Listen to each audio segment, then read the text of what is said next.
Okay, while I'm waiting for my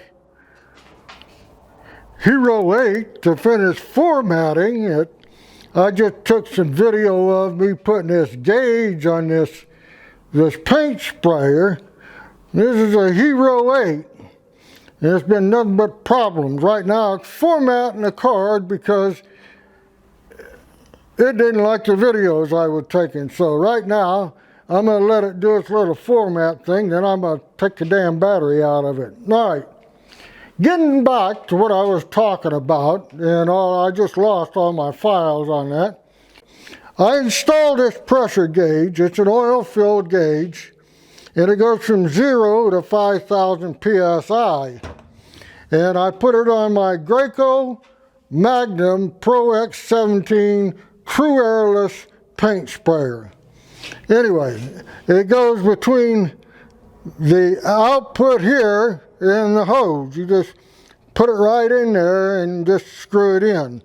I didn't use any pipe thread sealer because these are not the sort of threads that you use it on. See the threads on this where it's pipe thread to metal pipe thread? That's different. These have nuts on it that are loose, and they're self-sealing when you tighten them down. So you don't put it on there, you'll cause a leak. This is also, it's oil filled, see it? Now some people, they get these gauges and say, oh, something's wrong with it, there's not enough oil in it. No, that's the way they come. It may be a pain in the butt to read on some readings, but that's the way it is, live with it. Now, the paint that I'll be using will be set right here at 2,000 psi. Now, the reason I got that was, if you'll notice on this knob, you're trying to set up your spray tip for the paint you'll be using.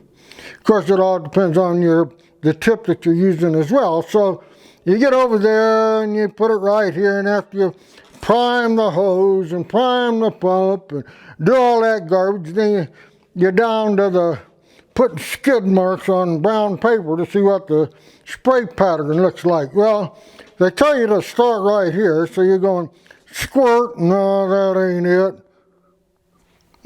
Squirt, no, that ain't it. Squirt, well, there's no trailing edges, but too much paint, oh well, turn it back. I didn't want to have to go through that crap. It says put it on 2,000 psi on the can, on the paint can. And it tells you the tips you can use is from 0.015 to 0.019.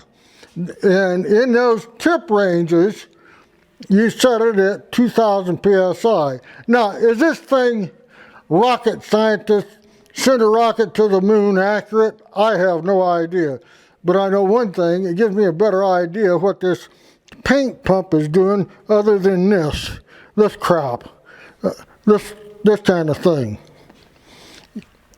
Number one, you waste paint. Two, it's frustrating as hell trying to do this stuff. So I want to get it at 2,000 psi and then fine adjust it this way. So that's why I put that pressure gauge on there. I don't know why they don't come with one, but what the hell. So anyway, here it is. Now, another thing I found out is they say with a 50-foot hose is you lose about 200 psi from here through the hose to the tip of the gun. And so you're supposed to adjust it accordingly, but I'm pretty sure it's not that damn picky. So anyway, we'll see. I got the gauge on there. I'm hoping it won't leak. Got to make sure I don't kick it and snap it off. And I plan on doing some painting tomorrow. I'm going to paint my trim on the front of the house with it. Yes, I know.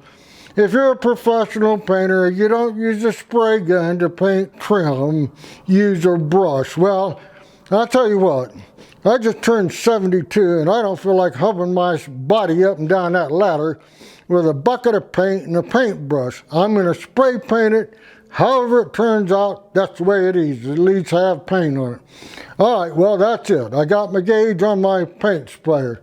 So I'll be all ready to go until, well, I'll be ready to go tomorrow if the winds don't kick up.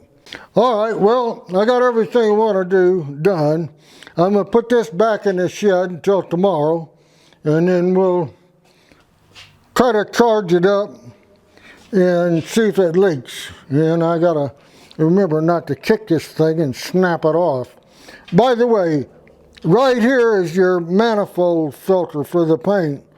So it might be a little bit of a pain in the butt. I don't think so, because you just loosen this nut, take the gauge and the hose off, and then pull that out. So you don't have to redo all this stuff unless you're replacing the hose.